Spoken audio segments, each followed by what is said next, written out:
tiempo de cannabis, que si queremos hablar de marihuana, claro que queremos hablar de marihuana y esa es la razón por la cual hemos estado haciendo una serie de mesas de análisis, sobre todo para conocer. No podemos rechazar algo que en realidad no entendemos. No podemos rechazar la regulación de algo que está ayudando a tanta gente en el país y que además es una realidad el hecho de que se está utilizando. Ayudemos a que esto se utilice de manera legal y que puedan ser más los beneficiados. Podemos estar a favor o en contra. Lo que no podemos hacer es opinar sin saber. Vamos a ver esta cápsula. El uso medicinal y terapéutico del cannabis es una práctica milenaria. En México, esta práctica no es la excepción. Llegó el tiempo de cannabis. Los primeros registros acerca del uso medicinal del cannabis datan de hace unos 4.700 años en la China antigua. Desde entonces, se ha usado en el tratamiento de numerosas enfermedades. Hoy, investigaciones científicas lo indican apropiado para varios tratamientos, contra el síndrome de Tourette, Parkinson, artritis, VIH, entre otros. A nivel mundial, la regulación del cannabis medicinal permite una industria emergente sin precedentes en favor de la salud. En México el acento se colocó en el año 2015, con el caso de Grace Elizalde, una niña a quien se le concedió un amparo para acceder al aceite de cannabis y reducir las centenares de convulsiones diarias que sufría a causa del síndrome de Lennox-Gastaut. Con investigación y protocolos adecuados, esta planta puede proveer nuevas alternativas para la salud con buenos resultados. Es tiempo de cuidar la salud. Es tiempo de cannabis.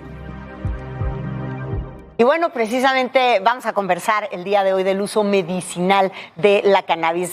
Doy la bienvenida con muchísimo gusto a Yanely López. Ella es socia fundadora de la Asociación Mexicana de Investigación en Cannabis y directora de Comunicación y Marketing. Bienvenida. Muchas gracias. Muchas Moni. gracias. Buenos días. El doctor Luis David Suárez, bueno, toda una eminencia, presidente de la Asociación Mexicana de Medicina Cannabinoide, ACEF. Bienvenido. Gracias. Gracias, doctor. Y, pues, ¿quién creen? Raúl Héctor Elizalde Garza, fundador Pro Grace AC, padre de Grace, quien arrancó este movimiento hace algunos años y que sigue siendo una historia de éxito. Raúl, bienvenido. Muchas gracias, un placer estar aquí y muchas gracias por esta invitación. Como siempre. Bueno, el uso medicinal de la cannabis es algo que se nos quedó pendiente sobre la mesa. El tema, la vez pasada, el tema de, pues, esta competencia que algunas farmacéuticas ven como insana o que podría ser peligrosa y que puede ser una de las razones por las cuales hay este enfrentamiento que llega hasta el Poder Legislativo, doctor.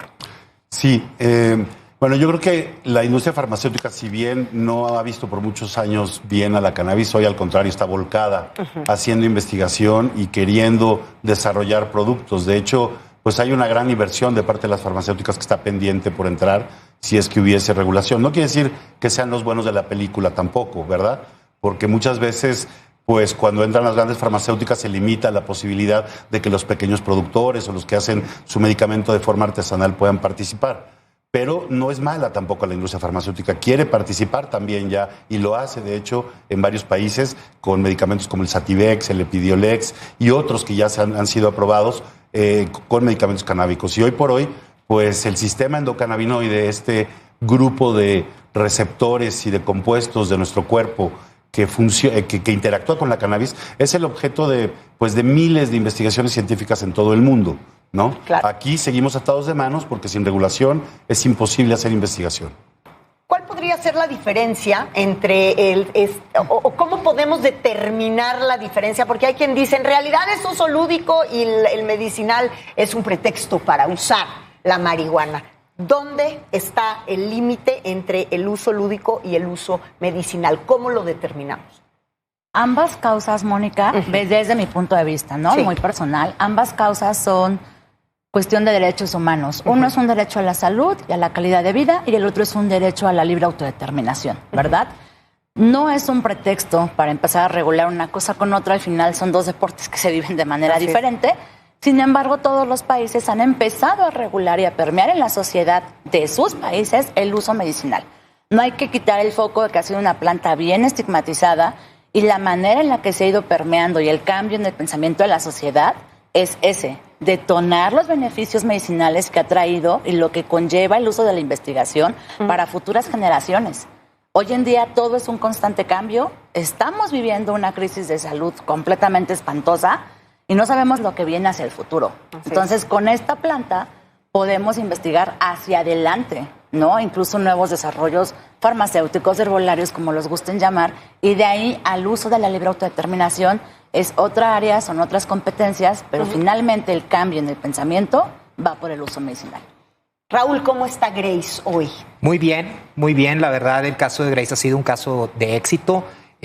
Para nosotros el cannabidiol ha cambiado realmente la vida de Grace, y no solamente la vida de Grace, Además, la vida ella generó mucha investigación alrededor de su caso.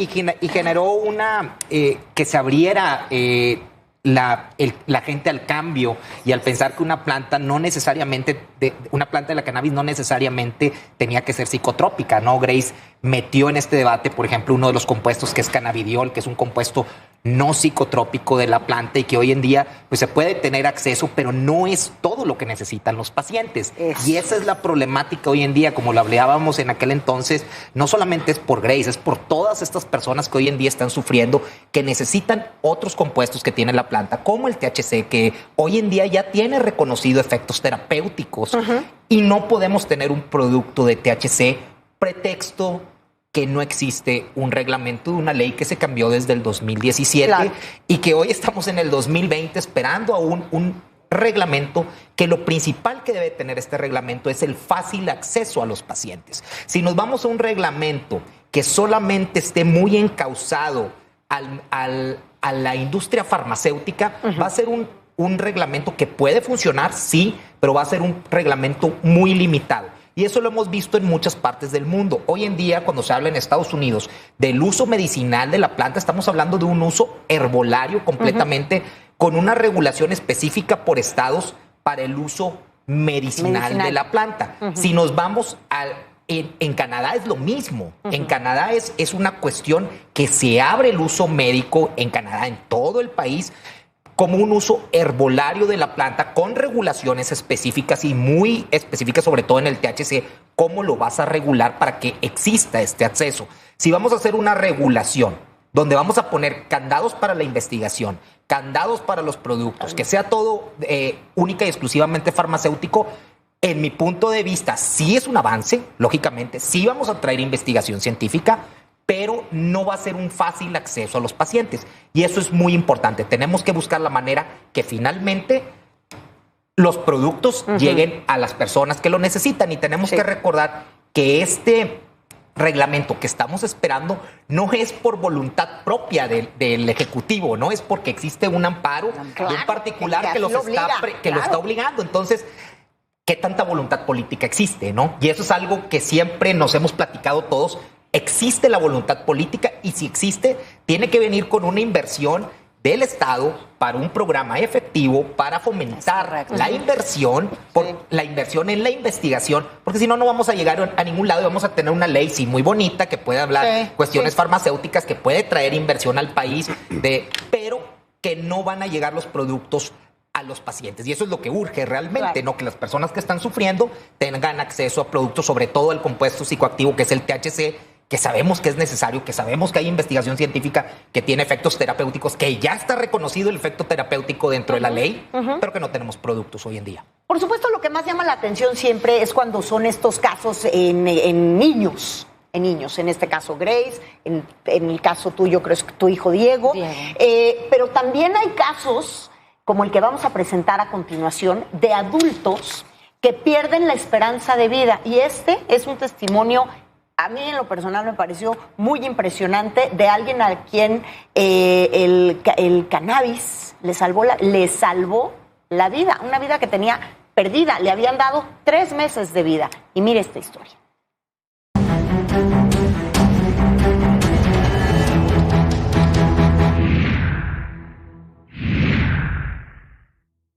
Cuando yo cumplo 29 años, mi cuerpo me presenta la factura, ¿no? Después de una jornada que hago de 96 horas corridas, sin dormir y sin nada, yo termino hospitalizado.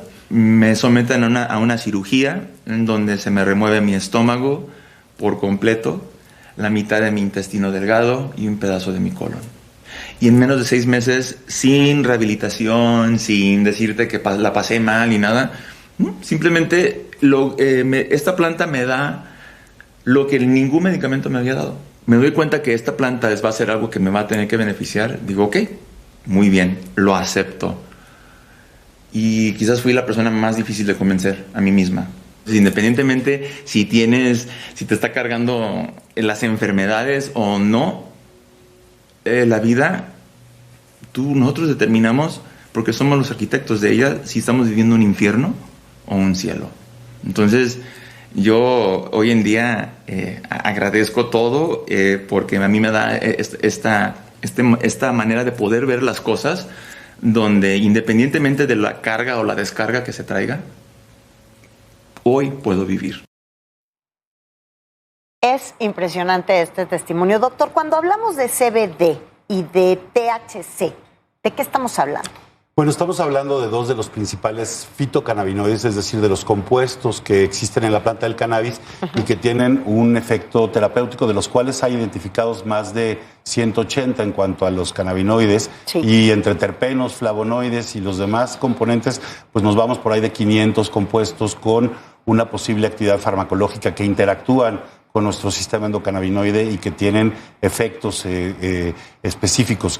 Por eso hablaba hace ratito de que hay un gran interés de hacer investigación con esta planta por la gran variedad de compuestos y la gran diversidad de cosas que podemos tratar con ella. El sistema endocannabinoide, que es una estructura que poseemos todos los vertebrados, ¿sí? Es un sistema que permite la intercomunicación entre nuestros demás sistemas. Digamos que alguien tiene que coordinar la comunicación entre el sistema nervioso, el sistema inmunológico, el sistema endocrino de las hormonas, ¿sí? Y el sistema digestivo. Y ese sistema encargado de intercomunicar a los demás sistemas se llama sistema endocannabinoide. Por eso pareciera milagrosa la planta, y cuando hablamos de un montón de aplicaciones clínicas es porque hay un montón de pacientes de cosas muy diversas que han podido beneficiarse gracias a esta planta, por esta gran variedad de compuestos que tiene, y también porque nuestro sistema endocannabinoide está en todas partes, desde nuestros receptores en la médula espinal y en el cerebro, donde es muy abundante el receptor CB1, responsable del efecto psicotrópico, por ejemplo, de ese efecto que busca el usuario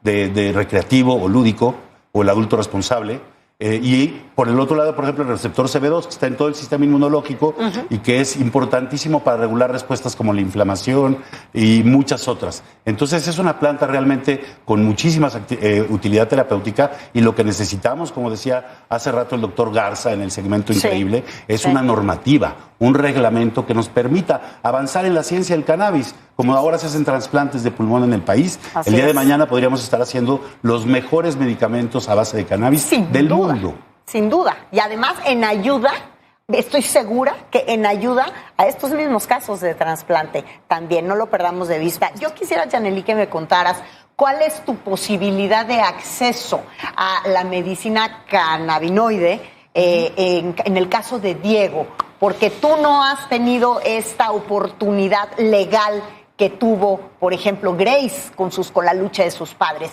Tu lucha ha sido muy distinta. Pues es que más bien el acceso que se le ha dado a Diego fue tomar la decisión en tus manos, porque no te está dando un estado de derecho, ¿no? Y yo creo que todo lo que tú haces para salvaguardar la integridad, la calidad de vida de una persona que no pidió estar así es válido. Evidentemente, el reglamento que hoy en día está turnándose, que se está rolando por redes para conocer su contenido, no cumple con esa necesidad, ¿no? Vamos a tener que seguir viviendo en un estado ilegal, porque la normativa del 2017 fue muy clara al decir acceso fácil o fácil acceso a derivados de cannabis. Con este nuevo reglamento no lo estamos teniendo.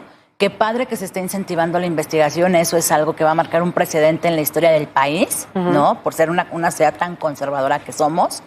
Pero al final, la lucha por lo cual se inició, y Raúl no me va a dejar mentir, a Grace la bautizamos como la niña que cambió la Ley General de Salud, no se está satisfaciendo esa necesidad. Tenemos que ver la viabilidad de tener un instrumento, un vehículo que dé el acceso a personas con usos compasivos, a los que ya no tienen tiempo de ser sujetos de investigación. Así es. Pero sin embargo, tienen Ni de estar buscando y de amparos. estar buscando amparos, porque Claro. aparte un amparo a mí me va a dar la certeza jurídica para la aportación, para el cultivo, para la transformación. Pero el acompañamiento médico, la farmacovigilancia que requiere un paciente de esa calidad, no la tienes. Entonces, no tenemos ahorita esa, ¿cómo se puede llamar? Esa certeza del Estado en este reglamento. O sea, el reglamento cumple con su reforma para investigación, uso medicinal y científico, sí.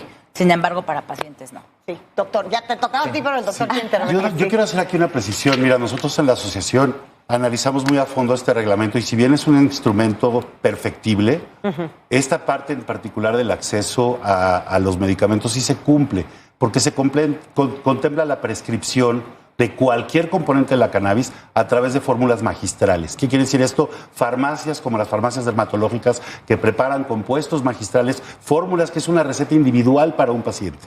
Entonces ahí la COFEPRIS no nos norma. Esta receta es de un médico a un paciente, no es para nadie más. Y está hecho ese compuesto específicamente. Eso lo contempla el reglamento. Quiero decir esto a favor del reglamento porque quiero alentar a nuestras autoridades a que lo publiquen.